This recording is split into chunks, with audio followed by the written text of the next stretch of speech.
ఇంటి పక్కనున్న పాలోళ్ళతోటి ఊకే లొల్లైతే ఏం చేస్తాం? నలుగురు పెద్ద మనుషులను పిలిచి నాయం చెప్పుర్రొల్లా అని పంచాది పెట్టుకుంటాం కదా. గట్లనే ఇద్దరు పెద్ద అధికారులు కూడా మీరే న్యాయం చెప్పాలని ఢిల్లీలో ఉన్న పెద్దలకు ఒగ్గలు మీద ఒగ్గలు ఎక్కిచ్చి కంప్లైంట్లు చేసుకుంటున్నారట. మరి ఎందుకు అట్లా చేసుకుంటున్నారో ఏందో అరుచుకుందాం పారి. వెనకట హనుమంతుడు చూసి రమ్మంటే కాల్చి వచ్చిండు గాని మన ఆంధ్ర తెలంగాణ చీఫ్ సెక్రటరీలు మాత్రం కాల్చి కాష్టం కూడా చేసి వస్తున్నారు. నిన్న మొన్నటిదాకా చంద్రాల్ సారు కేసీఆర్ సార్ తిట్టుకుంటుంటేనే చూసినాం కదా చెరో 7 దోశల మన్నెత్తి పోసుకున్న సంగతి. ఇక వాళ్ళ తాన పనిచేస్తున్న చీఫ్ సెక్రటరీలు కూడా దిగినరు రంగములకు. విజయవాడకు వచ్చి నీ సంగతి చూస్తా అని కేసీఆర్ సార్ అంటే హైదరాబాద్లోనే నీ ఆట కట్టిస్తా అని చంద్రాల్ అన్నాడు అప్పట్లా.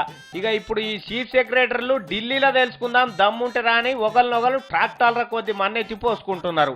విభజన చట్టం చక్కగా అమలైతలేదని మన Telangana chief secretary Sharma sir Delhi సర్కారు వాళ్ళకి ఫిర్యాదు చేసిండు.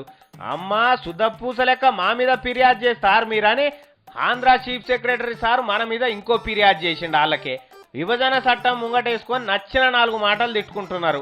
చంద్రబాబు సర్కార్ చమత్కారం చేసి తలుగు తెంపుకున్న దూడ లెక్క దుంకులాడుతున్నది, మీరు కట్టడి చేయాలని మనసారంటే హైదరాబాద్లో పోలీసు మమ్మల్ని దేక్తనే లేరు, మమ్మల్ని పట్టించుకుంటూనే లేరు, కాబట్టి తెలంగాణ సర్కార్ను కట్టడి చేయమని ఆంధ్ర సీఎస్ సార్ చెప్పిండట. మా నిధులు ఎత్తుకపోయిండు కార్మిక శాఖ ఖాతాలకెళ్ళని మన సారు, అంత మంచిగానే చేసినామని వాళ్ళ సారు. కత్తులు లేకుండానే కంటి చూపు యుద్ధాలు చేసుకుంటున్నారు. ఇద్దరు కలిసి కేంద్ర కేబినెట్ సెక్రటరీ తానికి వంచబోయినరట ఈ పంచాది. ఐఏఎస్ ఆఫీసర్లు కూడా కంప్లైంట్ చేసుకునే గమ్మతున్నది అనుకుంటున్నారు చూసిన జనం అంతా. మన ఇద్దరు ముఖ్యమంత్రులు మాత్రం వారెవ్వ మన పని అంతా మా చీఫ్ సెక్రటరీలే చేస్తున్నారని సంతోషపడుతున్నట్టున్నారు.